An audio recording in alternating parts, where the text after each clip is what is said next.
coming up on The Source. And I think what you're going to see going forward is early voting is going to become the way of the future. You're not going to have those long lines on election day. I don't know if I want to call it a shift because I always thought Delaware was blue on the outside, red on the inside. Oh, wow. Right? Good analogy. Yes. So now I think the red is about to come out, and it's going to come out full force. The three branches of government have a Right. huge say in it, right? So he had to fight a racist Supreme Court, and he had to fight the fact that in 2010 and 2014, people in masses voted GOP into office for the sole purpose they didn't like a black man being in power.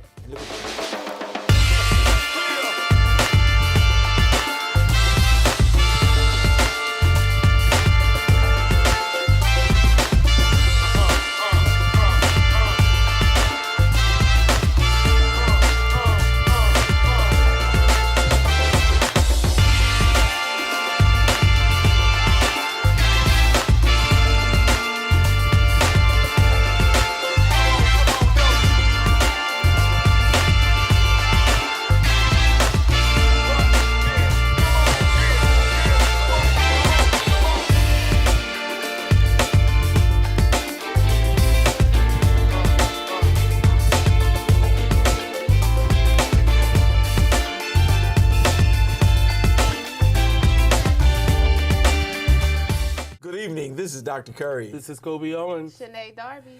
And welcome to The Source. Many of you already know what happened with this year's 2022 elections. But before we get to it, we're going to do some local things, but we're going to get to it, so please make sure you stay tuned today. We have a whole lot to discuss. This week, just last Sunday, two teenagers were shot in the 600 block of East 10th Street. One was listed as critical, and the other was listed as in fair condition. You know anything about that? So, you know, again, I didn't get to see that one. I saw that there was another shooting closer to our area in the 9th Ward on Concord Ave. So it seems to be it's been two shootings, again, involving young people. The one on Concord Ave was 19-year-old, and this was two teenagers as well. 16 so and again, 17. You know, it's a younger demographic that's being impacted by this gun violence. Yeah. Has anybody heard anything from the mayor's office or from the chief of police regarding these shootings? I happened to see the one on WDEL. The other one, I guess you saw. You have the spotters shot. You have that Spot shotter. spot shot, or you have that, right? Yeah, they have it. It's not like they communicate with us. We get the same information the public gets. Oh. Yeah. And you're city council. And I'm city council. I get the same information. So sometimes people call me and tell me what's going on. That's how I find out things. Oh, okay. So, and you're not going to get too much from the mayor administration or from the police chief. So, you know, in Philadelphia, their chief of police, he does like some type of press conference or a press release when there's shootings. We don't do that here. Do you have any reason why we don't do it? It has been requested from them, and it just hasn't happened. Wow, I wonder if because that would help us to understand where we are. It also will help those who are perpetrating some of these crimes to know that we're going to call it out, and not only call it out, but we're going to come after you. Right. You know, but keeping it quiet and silent. You know, I think it was Jay Street who often talked about silent night. It's not really working, and it's creating problems for us. All right, I don't know. So we don't have much information on the two shooting as well as the one on Concord Avenue, other than, to my understanding, nobody has been reported as fatal. And I think that's the blessing of it all. None of it is blessed, but I want to make sure that, you know, we're reporting to you that there have been 3 shootings in our city, and we want to probably get some more information on it. But then up in Dover, which was really interesting, there was a road rage where a person just shot a person and tried to get away. What do you? Yeah, so, you know, again, we've seen more violent incidents on the road, especially after the pandemic, after that lockdown kind of lifted up. There has been an uptick in road rage, resulting from people getting out their cars and breaking, you know, someone's windows, trying to get in people's cars, to shooting individuals. This is another incident that involved a gun, very similar to the road rage incident that happened down by the Christiana Mall a little earlier this year. We're seeing this more and more. And again, this all goes a part of the gun violence has increased, not just in Wilmington, but all across this state and nation. Yeah, I don't see much stuff happening. I just don't see much reaction. Well, we shouldn't be reacting, but I don't see much happening to try to curbing. And I think that's what my problem is right now. Yeah, I agree. And I just Googled road rage, and literally, like, in a matter of a few hours, there has been throughout the country a lot of road rage violence going on. So, do you think it's connected to the pandemic, or they've been locked up so much until they are free now and they're just going crazy? I think people forgot how to drive, and then, they let their anger get the best of them. Yeah. I think being in a setting where you weren't driving for almost 3-4 months really changed the mindset for a lot of people. And the number one thing that it seems foreign almost now is using a turn signal and not waiting, turning your turn signal on as you're already in the next lane, right? So it just seems as though, I think everyone needs to go back to the DMV and do a driving test to re-up their skills again. Do you see cops on the road like we used to? You remember times at the end of the month they needed to make a quota so they would be out and about. But do you see police officers on the road much anymore? Oh, no, police still have quotas and everything. Actually, the Newark Police Department are supposed to aggressively ticket people, aggressively target people, and use aggression to make sure that they're getting their quotas. That's why I don't go past Newcastle. That's why I stay in Wilmington. But I always say that. I feel like a lot of the police presence, I feel for certain things I haven't seen a lot of. I remember people getting pulled over a lot for being on their cell phones. Now you see them riding by on their cell phone waving at you. Yeah. They don't even stop you for that. I think that would kill some of the road rage, because if cops are around, it seems like every time somebody do something crazy, there's no police around. But when you do something, there's one waiting to get you aggressively. Yep. I just think that sometimes it's just a little crazy that I don't see them as much as I used to see them on the road. Not that I want them to meet quotas and want them to be aggressive to people. It's just that sometimes their presence can help calm some things down. Yeah. So what we're going to do is we're going to just leave it there. We had, we had 3 shootings. We also had a road rage up in Dover. But what we want to do is come back after this commercial break, and we really want to dive into this year, 2022 politics, what's going on in the state, the city, everywhere, and then we're going to start doing stuff that's on a nationwide. We'll be right back.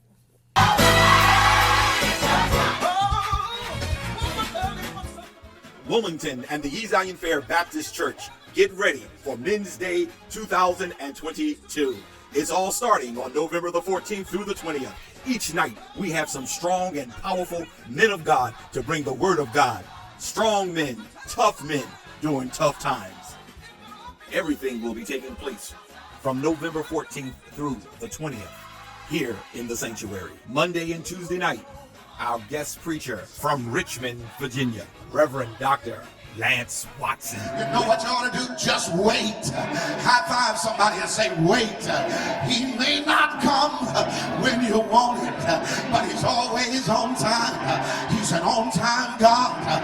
Yes, he is. When you needed peace. Wednesday night, Reverend Dr. Jerry Carter from Newark, New Jersey. Jacob realizes he could not go back and correct mistakes he had made as a father.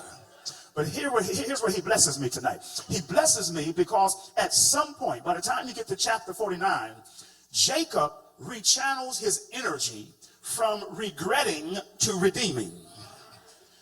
Because at some point, you got to move on from regretting the past to redeeming the present and the future. I took my little daughter and her friends to an amusement park in South Jersey, and all the kids start comparing how much spending money they had. One little boy said, well, my mama gave me $50 spending money. He thought that was something until the next child said, well, I have $70 in spending money. And then the third child said, well, I got $80 in spending money. My daughter put her head down because I had forgotten to give her any spending money. But then out of nowhere, she lifted her head up and and said, I got more money than all of y'all because my Father is here.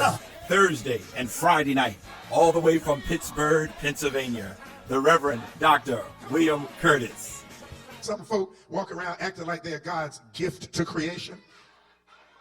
Some folk walk around, you may not have them at Zion Fair, but I sure enough have a lot of them in Mount Ararat. They walk around feeling like they are God's special gift to creation because they carry an amnesia about how close they are to the lives the rest of us live. And just because they are packing a bigger paycheck, or now they got a title on a door, and they got to take an elevator up to a certain floor, and they got a parking space out in the parking lot, and then somebody has to call them Mr. or Mrs. And when they walk in a meeting, everybody stands up, and while they're in the meeting, everybody has to denounce their own convictions and envelop them in whatever you want, Mr. or Miss Supervisor or Senior VP or CEO or Executive somebody, as if you have forgotten that all of us drank our water out of the water hose, and all of us had to swim in the public swimming pool, and all of us had grandparents who were maids in somebody else's house. I'm sorry, I almost forgot who I was preaching to.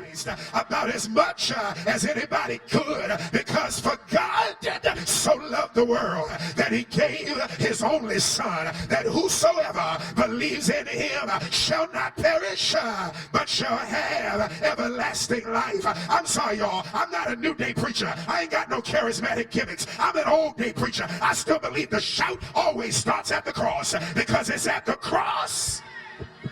At the cross where I first saw the light, and the burden of my heart there rolled away. Now it's your turn. Take somebody by the hand, look at him, put a smile on your face, and tell him it was there. By faith I received my sight, and now I am happy all the day. Say yeah. Sunday morning at 9 a.m., Bishop Albert Morgan, better known as the Mailman from Bridgeton, New Jersey. And wrapping it up at 11:30 a.m., the Reverend Dr. Andre Morgan from Boston, Massachusetts. My brothers, my sisters, everybody, tell somebody. It's going down at the Zion Fair Baptist Church from November the 14th through the 20th here in the sanctuary at the Zion Fair Baptist Church.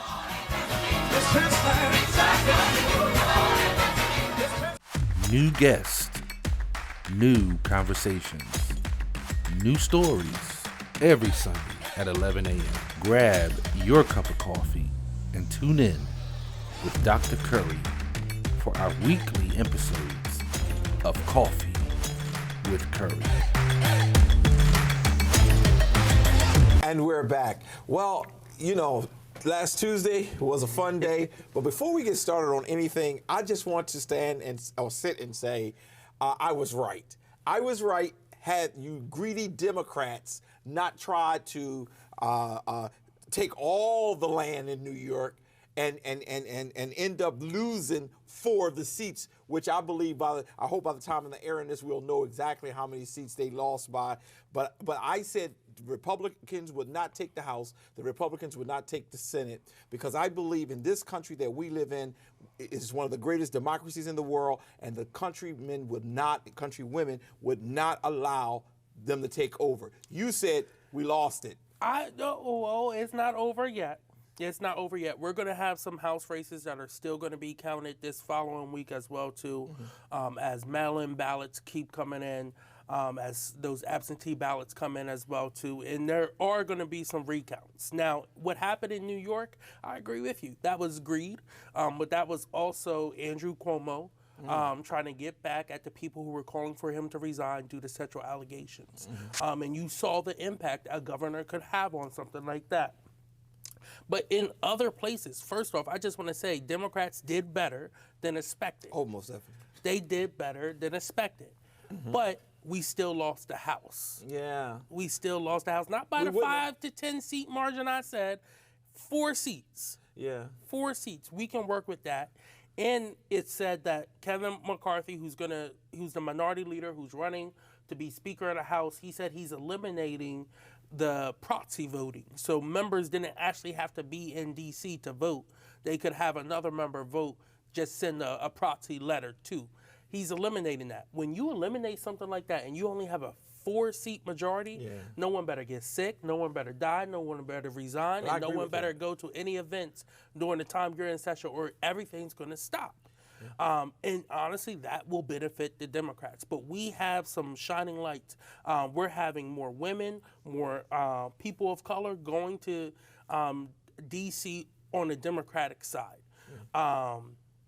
You saw gains in areas such as Michigan, Illinois, Washington, but then, of course, we lost a lot of seats in Florida due to gerrymandering, in New York, Due to gerrymandering. due to gerrymandering, and in Texas as well. So in the three of the largest states, we lost seats, but in the smaller states, we gained seats or held. And before we go too far into the national, I just wanted to say I was right. But I want to now jump. I want to jump into the Delaware. Let's do it. Because in Delaware, the News Journal reported that there were 5 takeaways from the Delaware midterms. One, that the women wave. Listen, my daughter did a mock at Red Lion. They did a mock voting. I said, who did you vote for? She said, I voted for the Democrats. I said, why did you vote for the Democrats? He said, because they were all women. Yeah. And it appears that that's exactly what happened. And with the Republicans, mostly 90% of them were all men, which is really ridiculous. They talked about more women, particularly women of color, elected to the General Assembly. They talked about Republicans, they saw some gain. So that's something I want to talk about, too, at some point. And they also talked about the governor's race starts today, yesterday, the day of the election. Yep. And that's going to be very powerful. And then there was a lower turnout, but promising start for the early voting. So that's several things. But go ahead, I'm sorry. It was the early voting. I have to touch on that right now. It did a lot better than a lot of people thought.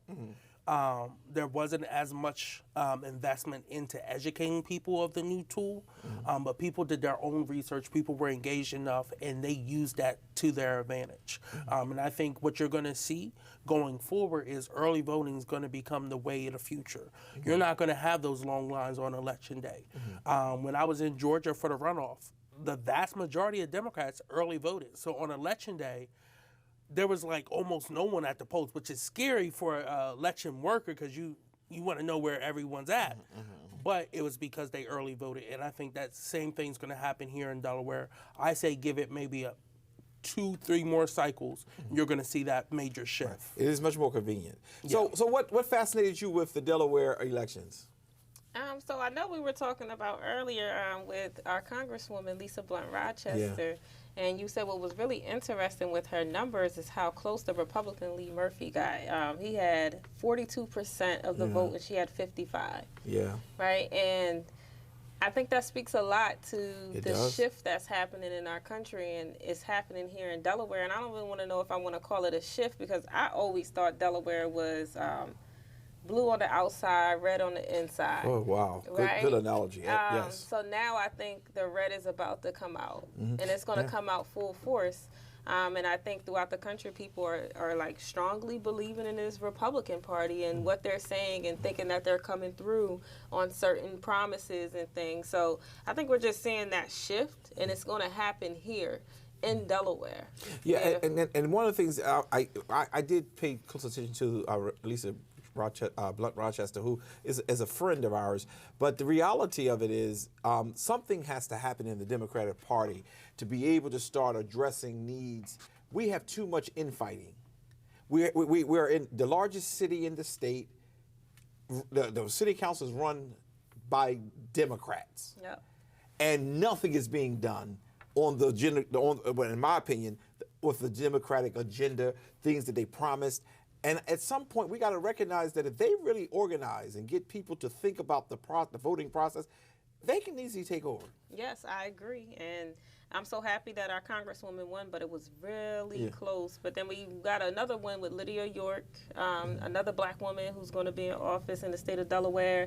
Deshauna O'Neill, she's going to be a state rep. Okay. We have a lot of other women, Cindy Romer, Kyra Hoffner, new woman. Like, when you say it's a woman's wave, it is happening here in Delaware, and we're changing the face every year, which I'm excited about. So, well, I hope that you're more excited about the quality as opposed to the person, because are they women of character? I mean, are they women that's going to push the agenda to support the agenda of African American and Latino people? Right. No, I agree exactly what you said. So I think representation is important. However, representation doesn't always equal that it's going to benefit specifically black people if you get more black people or a woman, right? So that You is see that true. in city council. Yeah, we see that in city council, so that is true. So on that end, we have to wait to see what happens when they get in office to judge that. But most of the women that have, I know they are like on more of the lean, progressive side. The majority of them, I'm not really too sure about Lydia York, but I know like Deshauna O'Neal, Cindy Romer, and those guys, I know they're lean more on, I guess, the blue, very blue, than some other women that might be in the General Assembly. So. All right. So I'll say this, Lydia, again, I've talked about Lydia a lot on this show. Lydia isn't going to be a flashy politician. Okay. That's not how she ran. That's not how she's always. She's just not that person. She's gonna get in, do the work, and do the work of auditing, which, to be honest, is not a fun and flashy job. Right? It's a very boring, tedious, number-based job, and I think she will be perfect for that job. When it comes to the General Assembly, it's great. We are sending, again, just like the nation, more women and more people of color down to Dover.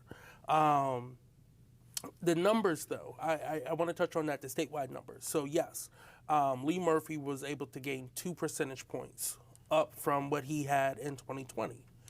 Why I say that's not really concerning to me is because it was an off-year election, one in which we see a president whose approval rating, even though it is his home state, is lower than expected.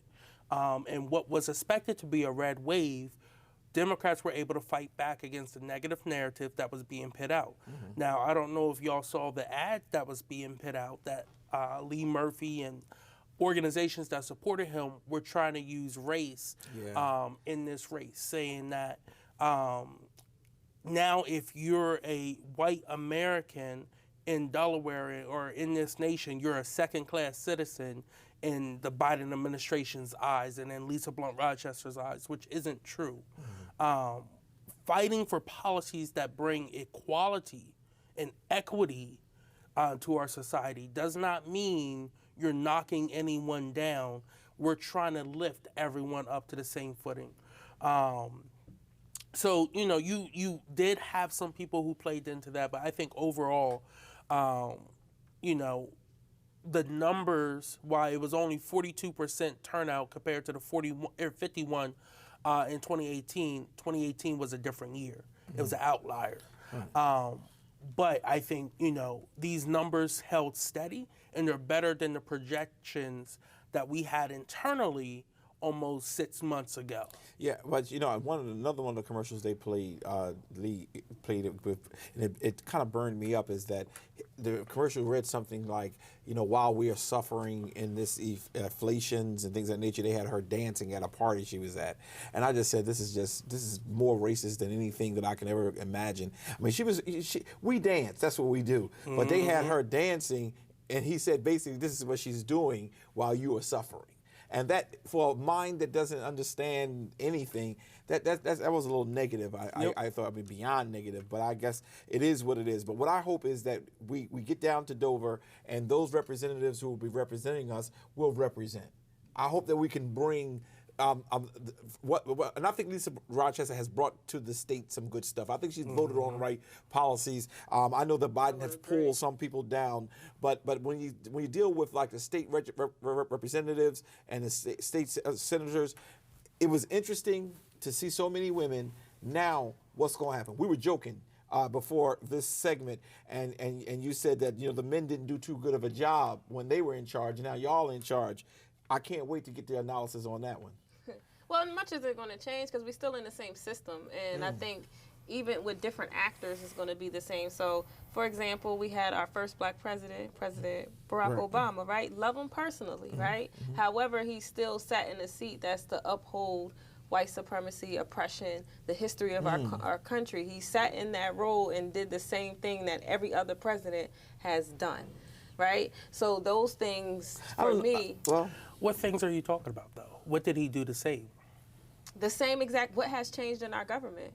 But you do realize it's more than just the president, right? So it's just like, see, unlike council and the mayor's office, the the three branches of government have a Right. huge say in it, right? So he had to fight a racist Supreme Court, and he had to fight the fact that in 2010 and 2014, people in masses voted GOP into office for the sole purpose they didn't like a black man being in power. And look at their response. Now, for 2 years, he did have some power, and he delivered on one of the best healthcare packages of our time. It could have been better. It was very hard to get better because it was infighting within our own party. But the majority of his presidency, he did not have the trifecta when it comes to Congress. So it's very hard to pass legislation and change anything. And then if he did an executive order, then it would go to the Supreme Court and they would strike it down. He tried with things, but he It's couldn't still get it through. upholding a system. It is. Well, no, not it's him. not upholding. Yeah. It's being. He was in it, right? So he's fighting a system from within and had no support. That's like being, told, you got to swim, from one ocean to the other, and all you have is, a little floaty or something like that, right? In other words, he didn't have the tools in order to deliver on the promises that he made. Right. But let me just show you an example. The difference between what he's sharing and what I'm sensing, I'm asking for these new women who've gone down to represent us. When Sherry Dorsey went down Dover, she's done more legislation to support the agenda of colored people than anybody else.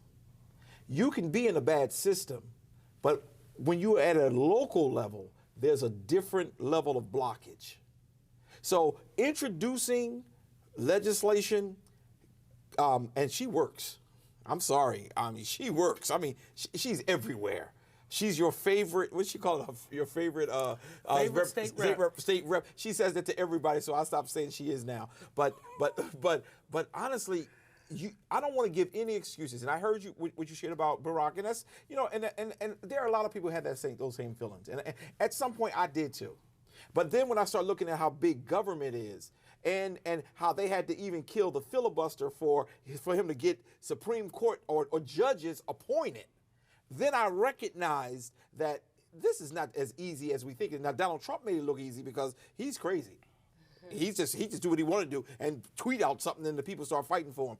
But I think on the local level, whether it be city council, you who sit in the city council, those who sit at the state level, and even on the county councils, that's where decisions are made that affect the lives of people immediately. Yeah, that's really my focus. I really focus more on state, county, and local and city council than federal, honestly. So I believe in exactly that. So I hope that these plethora of women who have gone down to Dover will deliver. And your greatest example for those of you who are watching is Sherry Dorsey. Sherry Dorsey Walker. Because I always call her Miller. That's why I had to stop. She's a great example. Yeah, in 2019 when she was sworn in and she got down there and she rolled up her sleeves and got right to work. But not only did she get to work for the West Side where she represents, she got to work for the entire city of Wilmington. And for every black Delawarean, regardless of where you're at in this state. It's not many black people who are in positions of power who are talking about our black farmers, especially black farmers in the state of Delaware, and how we can continue to support them, a field that has been pulled apart and dismantled over the years. So of the people who are going down there, some of the new people, Carrie Evelyn Harris, who ran for U.S. Senate, who's an organizer, who's worked tirelessly on healthcare, veteran rights, and so many other issues. I know because I've seen her work in this, right? I know what type of energy she's going to be bringing down there. You have Cindy Romer, who has been a part of the gun violence prevention movement for a very long time, who's a daughter of a firefighter who went to St. Eve's, right? So she has connections to the city of Wilmington. She has connections to the fact that we need better public safety, especially for our fire department, to get equity funding there for our volunteer fire companies. You have Sophie Phillips, who's a very has a degree in environmental science, a master's degree in environmental science, and is very concerned and has worked on policies that deal with addressing environmental injustices in the state of Delaware. We have a lot of these people who were recently elected who are going down there, who's going to be doing a lot of this work and getting a lot of this done. Again, it's the coalition building, right? So I never judge harshly a freshman rep or a freshman senator, because you do have to have that coalition build and get, whether it's your 21 votes, your 25 votes on one side, and then you got to get them on the Senate side as well too. Or if you're in the Senate, you got to get them on the House side, right? So it's 62 different personalities, and then the 63rd is the governor, right? You have to get the governor and his whole cabinet, whatever bill you're impacting, right? You have to get them on board as well too, or get enough votes to not need them to be on board. So it's a lot that goes into it. It's a huge formula, but I think we're gonna see a lot getting done. Well, we're going to be paying attention because we want to. We're going to take a quick commercial break. When we come back, we're going to talk about what happened with the 2022 Democratic, or should I say democracy at large. We'll be right back.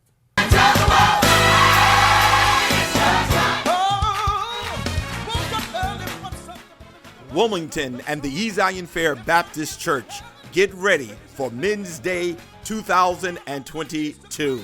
It's all starting on November the 14th through the 20th. Each night, we have some strong and powerful men of God to bring the word of God. Strong men, tough men during tough times. Everything will be taking place from November 14th through the 20th. Here in the sanctuary. Monday and Tuesday night, our guest preacher from Richmond, Virginia, Reverend Dr. Lance Watson. Wednesday night, Reverend Dr. Jerry Carter from Newark, New Jersey. Thursday and Friday night, all the way from Pittsburgh, Pennsylvania, the Reverend Dr. William Curtis. Sunday morning at 9 a.m., Bishop Albert Morgan, better known as the Mailman from Bridgeton, New Jersey. And wrapping it up at 11:30 a.m., the Reverend Dr. Andre Morgan from Boston, Massachusetts. My brothers, my sisters, everybody, tell somebody it's going down at the E. Zion Fair Baptist Church from November the 14th through the 20th here in the sanctuary at the E. Zion Fair Baptist Church.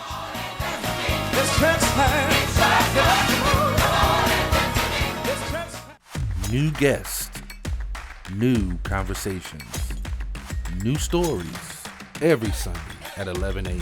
Grab your cup of coffee and tune in with Dr. Curry for our weekly episodes of Coffee with Curry. And we're back. The red wave did not happen. Matter of fact, there was a little ripple that did occur. They did not take the Senate. They only took the House of Representatives. What happened? Biden is deep in doo-doo, as they call it, with his polling.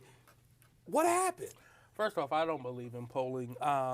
You can manipulate those numbers to pretty much say anything. But I will say this. I think the American people saw what was happening and saw the attacks that Trump and his MAGA Republicans kept pitting out, that the election was stolen. It's been 2 years and they still won't, a lot of them still say Biden isn't the legit president of the United States of America. And the American people said, we don't really want that.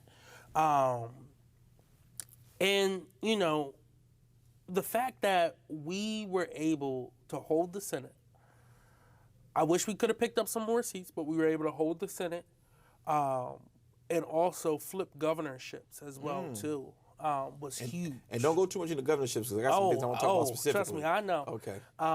Was huge. Okay. Now, was it easy? Absolutely not. These were very closely, highly competitive races.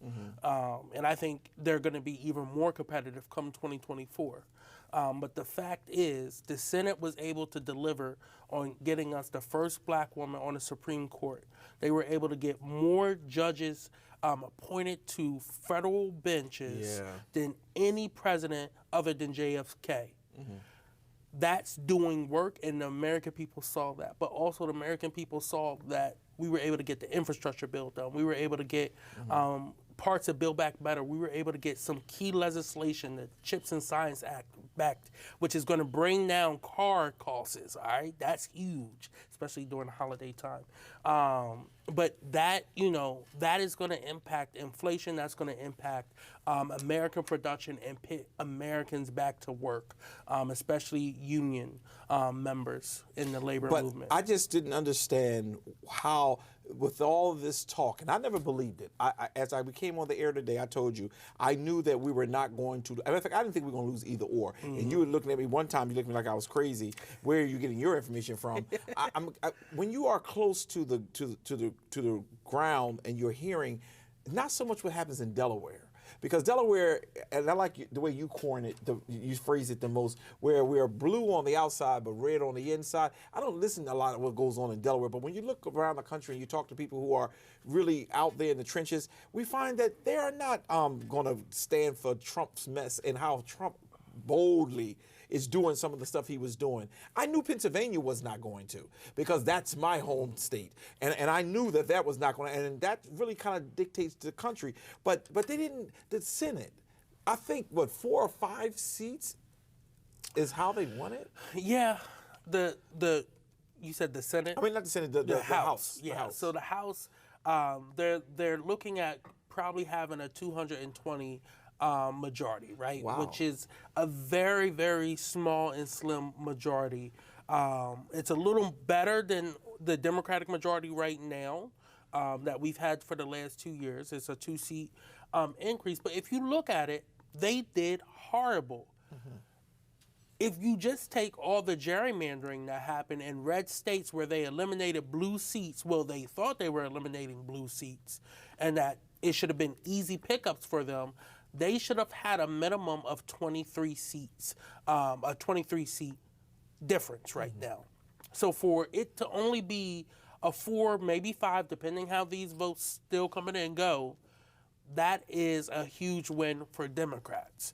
Now, it's still, we're in the minority. We still got to work with the majority to get things done. But now the Republicans have less leverage to kind of push their agenda on things as well, too. Yeah, but their agenda can't go too far. I knew that it wasn't going to be able to go too far with Biden being the president. He could veto it. They didn't have the veto proof to be able to overturn him. Correct. But they could, technically, they can stall anything out. Okay, right. And that's what I mean by pushing their agenda, right? They can stall anything out and then put their stuff up and then blame the Senate for not getting it done. So you're going to see a lot of that back and forth over the next 2 years. Yeah. Do you think they're going to raise the debt ceiling?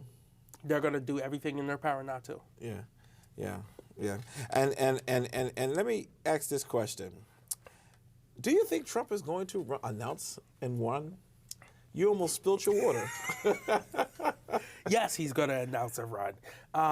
Right before, the Saturday before the election, last Saturday, at a rally, he talked about the fact that it's very likely he's going to be running.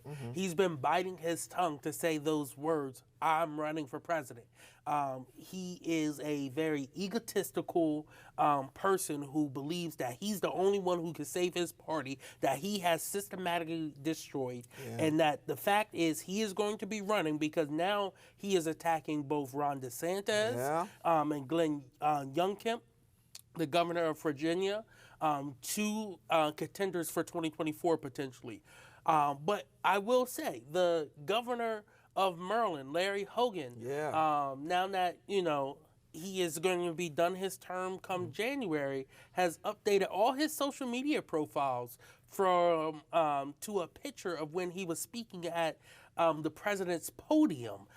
So I think that is also I don't know if he's joking about it or if he's strongly considering running for president, but he is trolling Donald Trump because those two do not get along whatsoever. Yeah, well, it's going to be funny because he's really going after Wait to see DeSantis. that. Yeah. And matter of fact, that was Biden's answer. They said, well, if we have a nice matchup between Biden and Trump, and with DeSantis in the picture, and he said it'll be a nice to watch them two because them two are going to fight. Yep. And DeSantis is a little bit more educated than Trump. Oh, So it's going to be absolutely. fun to see him make him look like a moron. But let's move to something else in Maryland. I am just so excited. The KKK is going to be very upset. I know they're pulling their hair out. How is this first African American become governor, of Maryland? Yeah, so Wes Moore, I've talked about him on this show. I've spoke about, how he resonates with people in Maryland. He's a combat veteran. He's an author. He used to be a CEO of an anti-poverty organization. And now his new title is Governor of Maryland come January.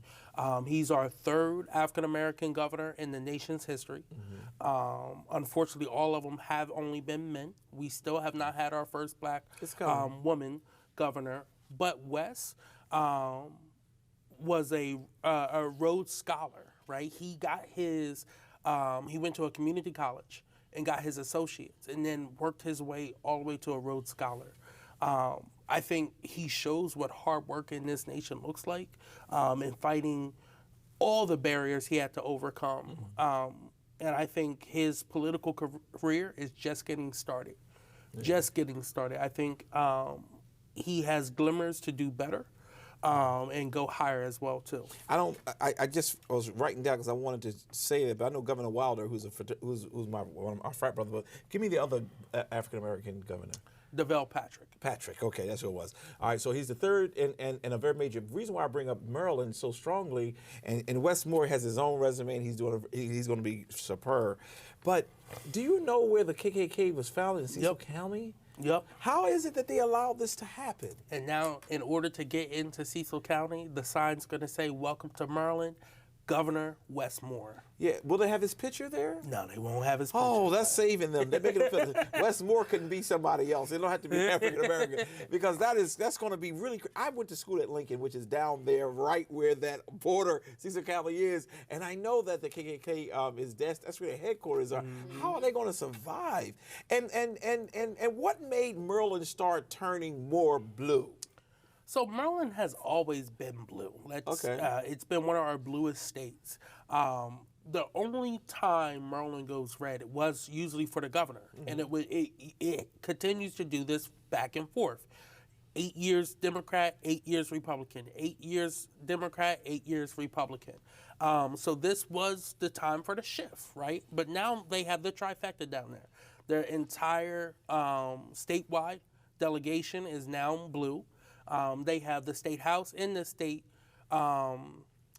House of Delegates in the state Senate. So Maryland's always been blue. It's just, I think right now, your former president, because I don't even really want to talk about him, but Donald Trump actually helped My this. former president? Yeah. Our. All right. No, yeah. y'all. He should 45. have been president. Yeah, 45. He has helped push so many Republican voters and some of those swing Democratic voters back to the Democratic Party because they're like, all right, he's crazy. His policies are chaotic, and his policies only serve a certain group of people. And he's very open about who it should serve. And I think his attacks and people who he pit up in these races that have won has helped with that. Well, I was just so excited when I saw that he won, and knowing that Cecil County is in. I know about Prince George County and all those counties. That's where the rich folk live at. But when you talk about Cecil County, I thought they would not permit that. Yep. And I'm told that Maryland is one of the states that kind of got rid of its labor. What do you call that? The Law Enforcement Bill of Rights. Yeah, and I guess how come they got rid of it and we haven't? I keep looking at him, but y'all can tell me, you in the city, just from the, well, how come What's happening, black people? So I'm not really well versed on Maryland's who's in their Senate and their House and different things of that nature, but I know specifically for Delaware, we have a lot of law enforcement and ex-police officers who serve in our state legislature, right? So that's going to impact what type of legislation gets passed. I also think, as I'm going to keep saying, Delaware is blue on the outside, red on the inside, right? So I don't think we're going to get progressive policies passed in the way that Maryland has done it. I don't think that's going to happen. But we got the right people in the positions. We're Right. starting So make to. it happen. We're starting to. Well, I don't see no movement.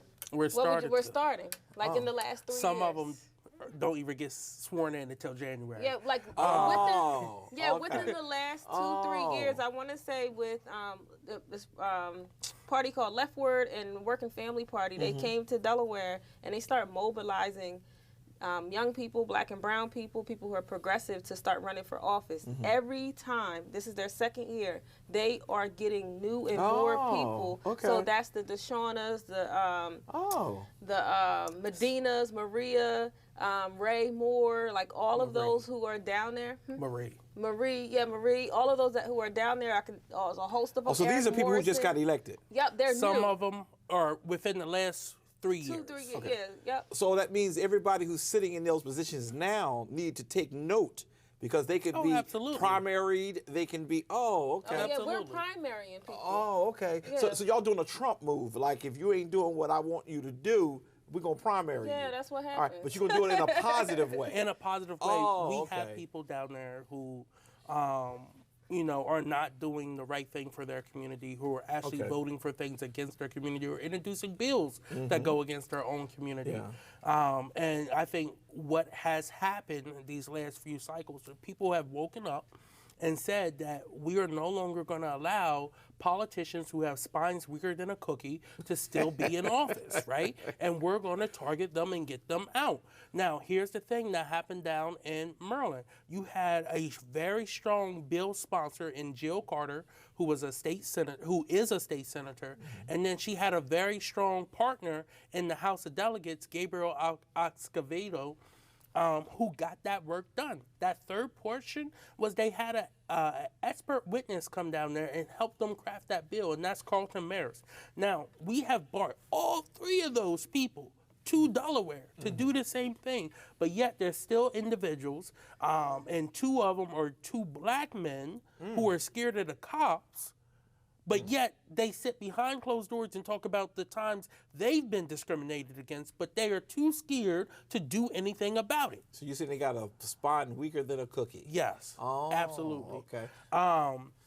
And that's what we're still dealing with here in Delaware. But that's why I think it was so important to send even more allies down there, Yes. more backup to the people who were down there, especially the people in the Black Caucus who was doing the right thing. Okay. They needed some backup down there, and I think that's what the voters delivered on now. But those two, they're not out of hot water yet.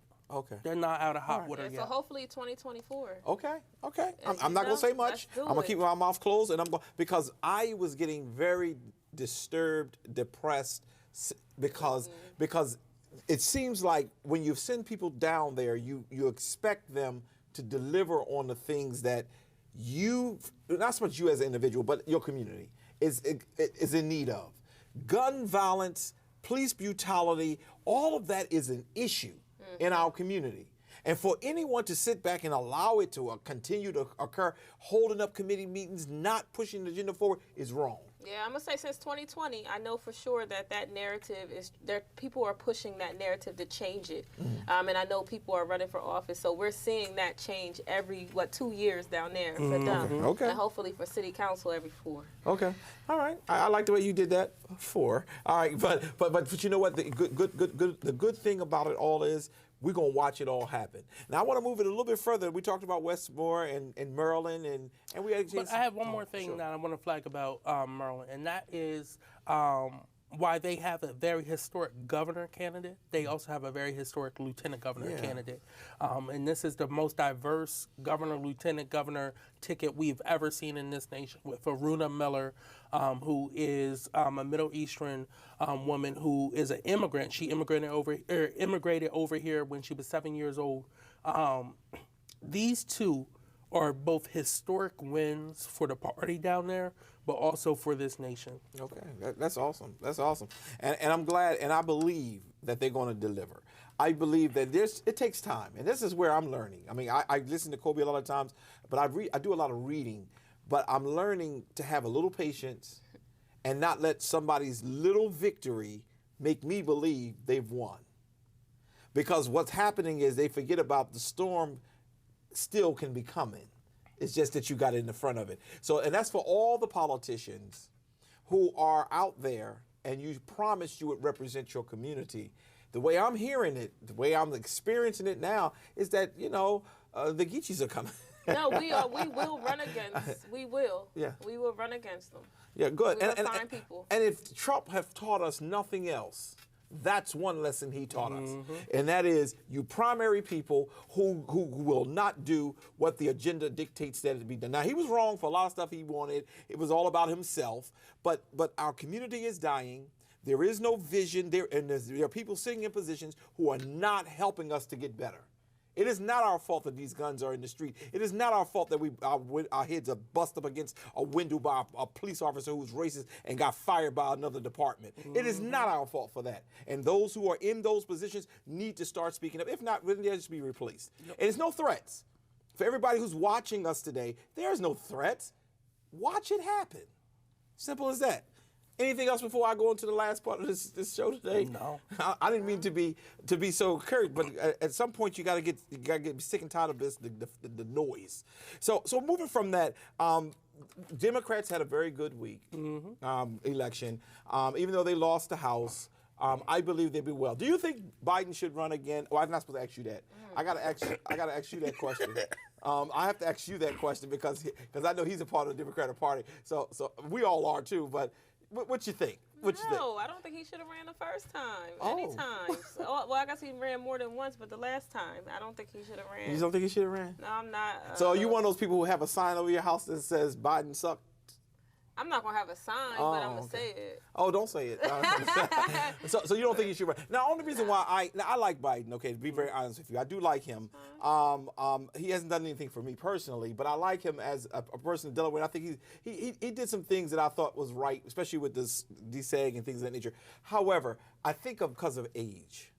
I think at this point in his life, he should say, you know what? I have been one of the most successful presidents that this country has seen. And he does have a record to be able to verify that. And go home, come on back to Delaware, and let's play with the children and come to daycare and read some books to them. Because at this point, there's a whole lot of people who could come in and really set the agenda and move things forward. It's going to get really messy in the Democratic Party if he decides to run. I don't think he's going to be primaried by anyone serious. I know there's chatter of it. If he does decide to run. If he doesn't decide to run, I think you're going to see a large field yet again for that. Why don't you run for president? Not yet. I'm not old enough. Yeah. Oh, yeah. I forgot about the age limit. Yes, 35. They don't want me. No, we got to keep this wave coming so that we can at least get people to understand people who care about black people. Then he can start running for some places because Also, I don't got that type of money. Yeah, we'll fund you. These Don't worry about that. presidential elections, I do want to talk about that. These presidential elections, over the years, have gotten more and more expensive. Even from the Obama years to now, it's almost you have to raise $1 billion just to run for president. So how does that make it fair for everyday people like us to participate in this system? It doesn't, right? And that's why there's a huge need to change campaign financing. Yes. Yes. While, maximum donation is good, but people put money into PACs. And you could put as much money as you want in a super PAC. And you have seen that, right? And that goes against the will of the people sometimes. And that not only impacts the presidential election, it goes all the way down. Also, you look at inflation right now as well, too. To get ad time in Philadelphia, in New York, in California, Texas, wherever, it's very expensive to be in those media markets. And the number one thing that has stopped a lot of everyday people, especially minorities, is that access to capital when you're first running for office. Now, there are people who are willing to help fundraise, who can make those calls, help get you the initial money, but it is harder, 100% harder for minority candidates to raise money. This is coming from someone who's raised money multiple times for candidates and for myself. It is very hard when I'm raising money for a black person versus if I'm raising money for a white candidate.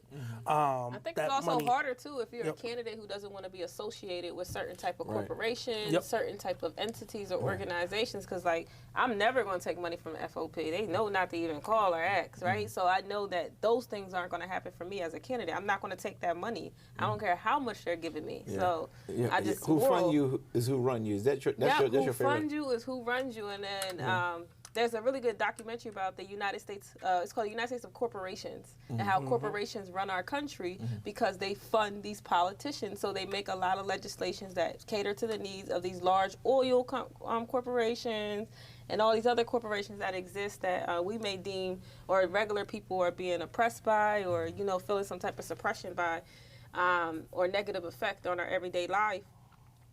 That's just what it is. So. Wow.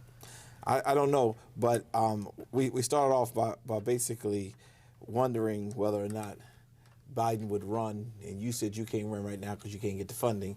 And he's not old enough. He's only 35. Right? Well, he'll be 35 next year, I guess. No, you're not. No, he's only got a few more years. Yeah, he's still. I'm only 27. Yeah, he's still. I can't even run for governor yet. But again, 2024 is going to be a year that's going to be very interesting, not only for the nation on the presidential level, but here in Delaware, right? Okay. I just want to talk through who's term limited here in Delaware. So the governor is term limited, which means we're going to have a new governor. We're going to have a new lieutenant governor. We're going to have potentially a new insurance commissioner. We're going to have a new county executive. We're going to have a new county council president. We could have a new mayor in the city of Wilmington. We could have a whole new council in the city of Wilmington. All those seats are up, and then half of the state senate is up, and then all 41 state house seats are up again. So it is a lot of movement that's going to be happening, and I'm going to be keeping a very close eye, especially on those General Assembly seats, of who's in the General Assembly and who's going to be running for other seats as well too. And running for office can seem intimidating, but like everyday regular people can run. Like I am regular degular. Like there's nothing, I don't have a lot of money. I am just a regular working class person, single mom, and I decided to run for office. But there are like places like Network Delaware. They had like classes to teach you how to run for office, because it's not something you can Google. Like you can't go how to run for office. That information isn't available for people, right? And it can seem intimidating, like a lot. Right. But once you get connected to the right people, you'll be good to go. Like the Working Family Party, Network Delaware, reach out to me. If you want to run for Wilmington City Council, just come reach out. Yeah. And matter of fact, we're going to talk about that next week, because the 10th have occurred, and we want to know who are the candidates. I can't wait to see who the candidates are and what the final. I don't know how they're going to do this whole thing, but try to get some information so we can figure it all out. But I would like to see how it is and see if what I said would happen happens, because I'm not going to tell you what my prediction was again. I'm going to wait until we see what the outcome is, and then we'll be able to move forward in that. Well, look, this has been a good show. We had an opportunity to talk about the national, the local, democracy at work. We hope and trust that everybody enjoyed, but we're going to end the show today by just simply saying thank you. What's the name of that virus? The RVP or the RSV? The virus that is out right now is RSV. Thank you. The RSV that is out right now and is really spreading strong. Please pay attention to your children. If they're sick and you need to take them to the doctor or to the hospital, please make sure you do that, because we don't want them to wind up with a respiratory infection, and then it creates other problems in their lives. Don't forget about the flu shot and the COVID shot for those of you who have not been boosted. I hope and trust that you all have enjoyed the show today. This is Dr. Curry. This is Kobe Owen. Sinead Darby. I'll see ya. Take care, y'all. Talk soon. Thanks for tuning in to this episode of The Source. Be sure to tune in next Sunday at 5 p.m.